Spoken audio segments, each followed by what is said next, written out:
Hi there, welcome back. So let's talk about cloud computing. So first of all, what is cloud computing? Cloud computing is actually accessing a service, files or software on a remote server, and we have three types of cloud. So first of all, we have public cloud. So what is public cloud? Public cloud is actually a computing service offered by third-party provider over the public internet. For example, we have Amazon Web Service here, we have Google Cloud Platform, and Microsoft Azure here. And in general, public cloud is only open and available to anyone with the appropriate equipment, software, or credentials.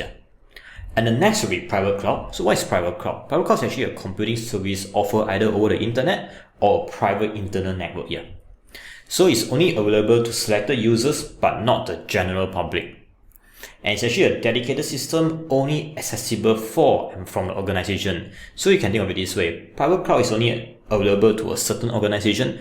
Anyone that's outside the organization in general will not be able to access the private cloud. Finally, let's talk about hybrid cloud. So what is hybrid cloud? Hybrid cloud is basically just a combination of private and public clouds. So it means that some data sits in the private cloud and the less sensitive and less commercial data can be accessed from a public cloud storage provider. So let's talk about benefits and drawbacks of cloud computing.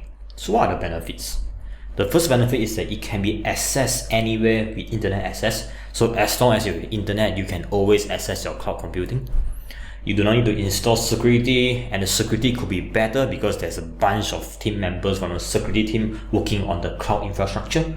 And most cloud data service will have inbuilt backup or disaster recovery, so you don't have to do it yourself on your local PC or your local server. And next, you do not need to buy specific software or hardware. You can think of it just like you're just trying to rent a software and hardware from the cloud provider. And you can easily increase capacity, you can easily scale up and scale down easily. And you can have multiple people working on the same document easily. Since everything is on the cloud, everyone can edit the same document at the same time compared to if you are working on a local copy. So let's look at the drawbacks of cloud computing. So you can only access the cloud with internet access, so no internet, no cloud computing.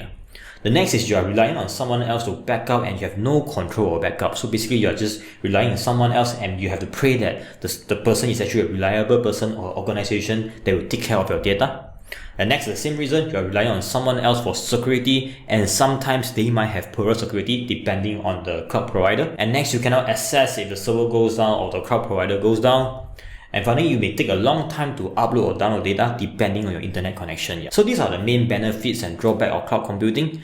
If you want to learn more about computer science, definitely just subscribe to the channel and I will see you in the next video then. Bye bye.